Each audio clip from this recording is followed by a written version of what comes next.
So welcome back to the channel, everyone. Triple M here, and today we're taking a look at Apple's new streaming service set to launch in November. Effectively, this is called Apple TV Plus. So in this video, we're going to go over everything you need to know about the price, the launch date, the devices, as well as the content that will be available. So let's go ahead and jump into it.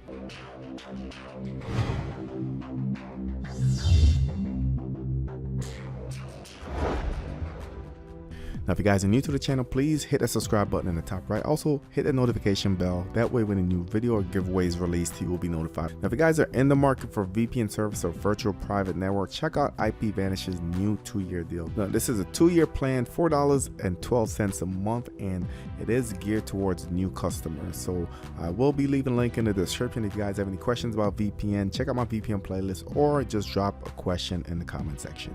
So I will be reading a little bit from CNET, and I'll go ahead and put a link to the full article in the description titled Apple TV Plus Launch Date, Price, Shows, and Movies to Expect. So starts out by mentioning that Apple's push into the streaming market is finally going, and they're going in full-fledged. With a budget of over $6 billion, that's billion with a B, $1 billion, they were able to collect or round up some of the hottest stars to go ahead and join their team, essentially start working on these TV shows that will rope a new audience in. So Apple's aim is effectively to steal some of the subscriptions from Netflix, and with the amount of Apple users, Apple fans, fanboys, whatever the case is, they're going in hard and they're going in fast. Now, Apple TV Plus is set to launch November 1st. It is going to be about $5 a month, and initially it is going to be available on Apple devices. So if you have an iPhone, iPod, Apple TV, a MacBook, or if you purchased one of those recently, they actually throw in a full year subscription, and that's their way to say, hey, jump on the bandwagon, we're going to give you a free year. And once they get you roped in, they're going to start adding new content with the hopes and dreams that you're going to love it and you're going to stay with that service. And that's how they're going to build their clientele. So they're not expecting to overthrow Netflix on launch day, but what they're trying to do is get some subscriptions, whether it's free subscription, whatever the case is, get some eyes on the content. Once you fall in love with the content, then they'll start building, and then you'll stay with that service, hopefully. And with the amount of people that's using Apple devices, they're going to make a big splash. So it is going to cost about $5 a month. It is going to have a 7-day free trial for anyone that wants to sign up, or anyone that buys an iPhone, iPad, Apple TV, iPod Touch, or Mac starting September 10th. If you recently bought one of these devices, you automatically qualify for a free 1-year service. So on November 1st launch day, Apple TV Plus will be available on Apple devices only. But this is something that even Apple is not crazy enough to maintain over time. They know they're going to lose subscribers if they don't include other devices. So once it's up and running, they're going to make it available for your Samsung TVs, for your Roku, as well as your Amazon, Sony, and Vizio devices. So if you guys have one of these other devices, non-Apple, stay tuned. They will go ahead and make this compatible. So here's a list of the shows that's available, and it's not a long list, guys. Like I said, this is a startup for Apple, but like I said, it's one of those things where they're going to put some good content out there, get the eyes on it, and over time they will go ahead and expand these titles.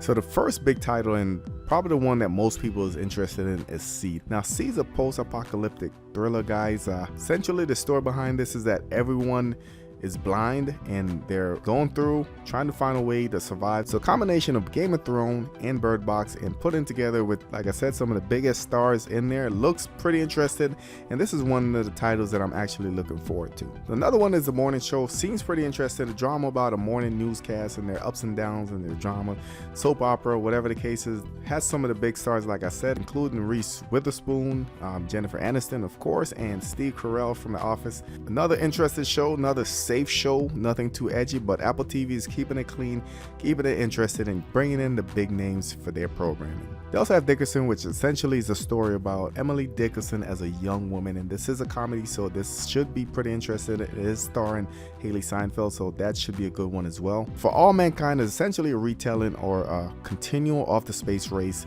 that happened in the 60s and 50s, of course, and this brings it a lot deeper to the what would happen if the space race continued, essentially.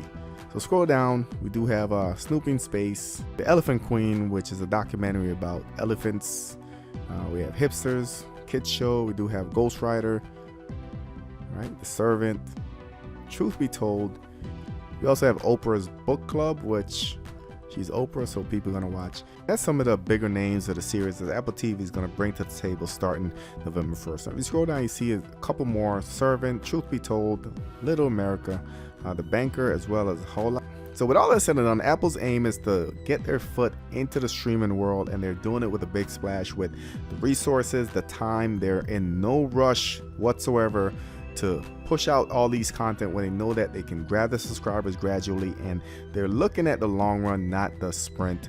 And I think this service is going to be successful in the long run. So my prediction is, once the year is up, once that free trial period is up, they're going to go ahead and jack the price up, and it could be anywhere between $10 to $15, but they're going to get the prices higher. They do want to remain competitive and maintain that low price point, but Apple is all about money, and it's only a matter of time before that get jacked up really high. So I definitely want to hear your thoughts on this streaming service. Is this something that you're interested in? Do you own an Apple device? Is that a deal breaker for you on launch date? Drop your comments, questions in the comment section below. If you guys are new to the channel, please smash the subscribe button. Don't forget to like, share, and subscribe. Thank you for watching, and I'll catch you on the next one.